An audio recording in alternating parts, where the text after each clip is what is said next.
Hello and welcome to Health Matters. I am Mary Alale Yusuf. Suicide is the act of deliberately and intentionally causing one's own death. According to a World Health Organization fact sheet 2007, almost 3,000 people commit suicide every day. The act of suicide devastates the lives of family and friends. For every person who completes a suicide, several more may attempt one. Men are 3 to 4 times more likely to commit suicide, but attempts are more common in young people and females. For members of families and friends affected by suicide or attempted suicide, the emotional impact is usually long-lasting, lasts for many years. There's a growing awareness of the taking of one's life as a major public health problem, and rates have gone up 60% over the last 50 years. The increase has been more marked in developing countries.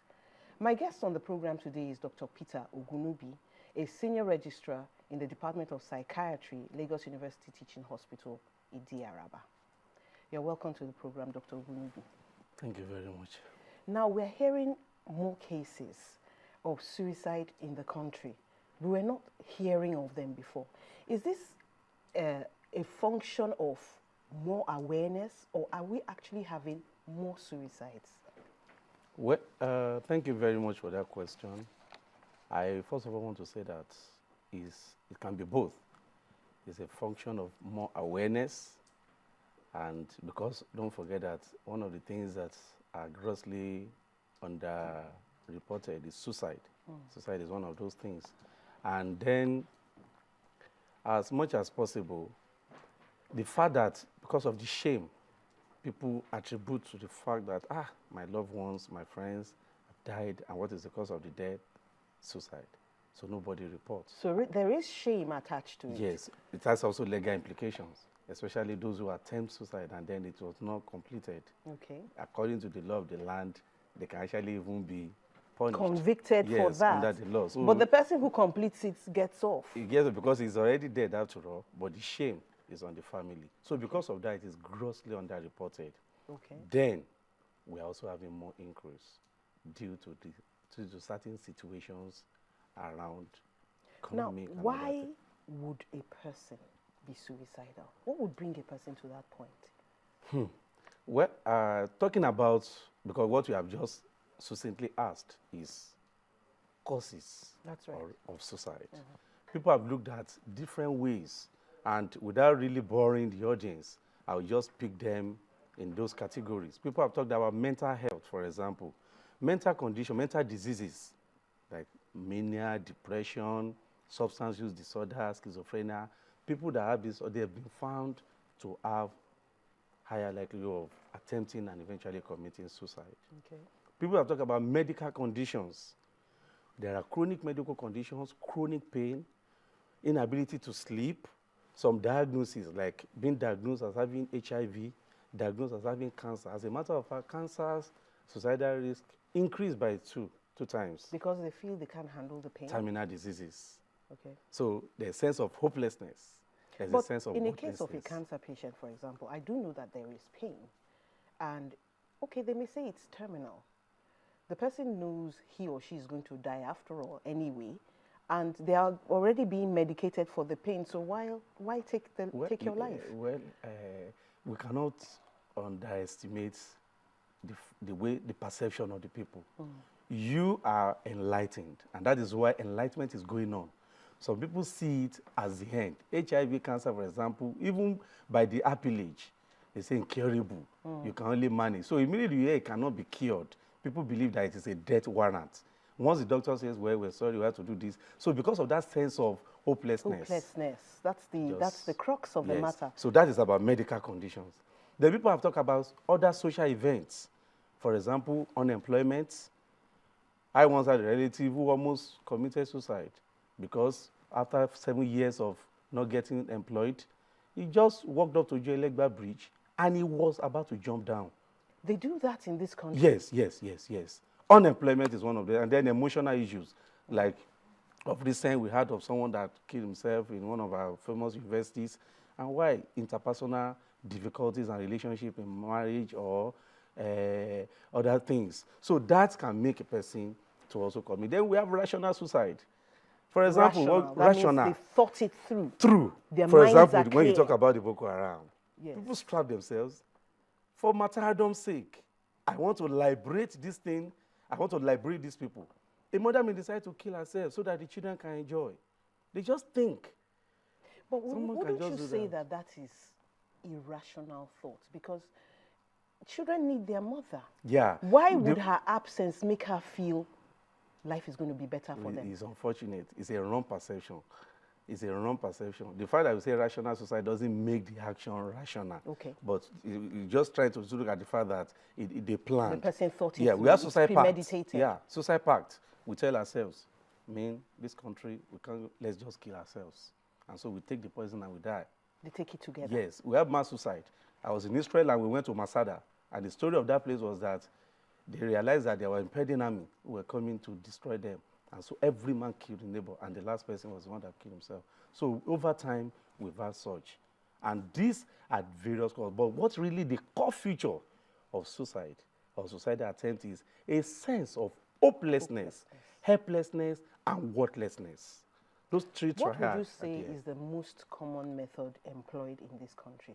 Well, all over the world, from the World Health Organization statistics, hanging is one of the major causes. But that in itself is painful, It's isn't painful, it? yes. And that's why we say that when you hear that someone has committed suicide, it's not a cowardly act. The person must have been very, very brave and courageous. But it's unfortunate that he had a wrong perception of himself. He's brave and courageous, or Yes. she is brave and courageous Yes. to face death, Yes. but not enough to face the problems of life That is and the problems of living. that is the cognitive dissonance. That is the problem of the thoughts that occur. Because it takes bravery to do that. Yet you could have used this bravery to face the challenges, but there's a discordance in that thought. And they just believe, I would rather do this to save myself. Okay. And another thing I didn't mention is, media and also most of our movies. The media. Yes. Tell me about that. That is the truth. I need to mention this. Because there's what called weather effect. And that is, you imitate suicide that is being imitated. You watch the way media elaborate a suicidal act, or our movie industries, the way they do it. For example, I once had an adolescent that was brought to me. We were talking of a 12-year-old boy, and the mother was in between, came out and saw that this guy was already putting a rope around his neck. When I was... Is it possible he just wanted to act? He watched wasn't it. really He watched planning? it, and he has read books, and there are movies. So several ways to die.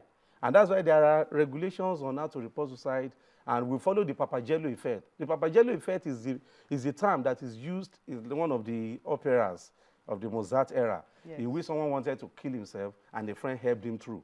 So media, movie industries, all these things, there's all these people, they are supposed to help.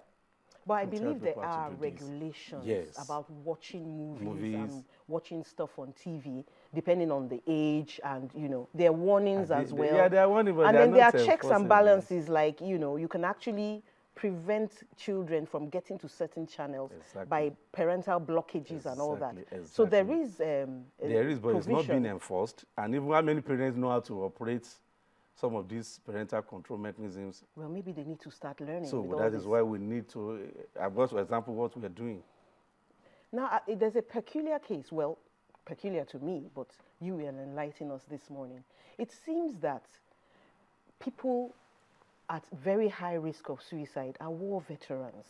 We hear a lot about people who come back from war and they're just not normal anymore. They were different when they left. Maybe something they saw, the fighting, the death, they just come back different people. Some wives have spoken of waking up and, the husband is holding a gun over her and he's screaming, I'm going to shoot your head off. And maybe his mind has gone and he's on the battlefield. I hear that those people have a high rate of... You have to understand that there's what we call risk of suicide. Okay. And for example, availability, I haven't used dangerous weapons is one of those things. War veterans that come, they may have what we call post-traumatic stress disorder.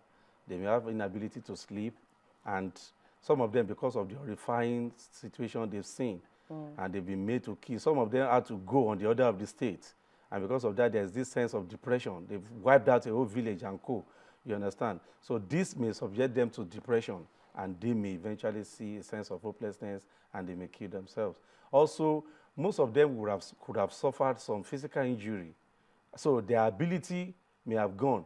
Someone that used to walk before comes back, maybe through lion's mind or something. He has can't one walk of his, they anymore. can't walk anymore. He looks at himself, and the next thing is that he wants to, and he sees that a sign of bravery. That okay, this is bravery. Let me try and do this thing. So out of that act of bravery, they just think the best way is let me. And you know, you watch some of these our ancient local films in which the Kabiyesi will just go to the his inside closet and just say, well, I would rather kill myself than allow to be taken as a subject to another person. But let's face it, so that it's not everybody who watches these things, sees these movies, that becomes suicidal. So there must be some risk factors. What is making some people give into the impulse and others not to? Yeah, well, we look at genetic. Funny enough, 56% thereabout are not genetic. So if I have a history of my father or my uncle having suicide, I need to watch it because there are genetic linkage. And that's why post-mortem we've seen lots of things like serotonin, brain-derived factor that have been low. And that has made us to know that you're saying that there's some issue. chemical connection to this. Yes, there are chemical connections. That's why I don't want to just go to the nitty-gritty of serotonin, BDNF, and co. But the fact remains that post-mortem of people that have killed themselves, suicide, we discover that they have low level of these chemicals. So genetically, it can also be linked. Then personality. Just a minute. Okay. We need to go on break, but hold that thought. When we come back, we're going on a short break, and we'll be right back after now.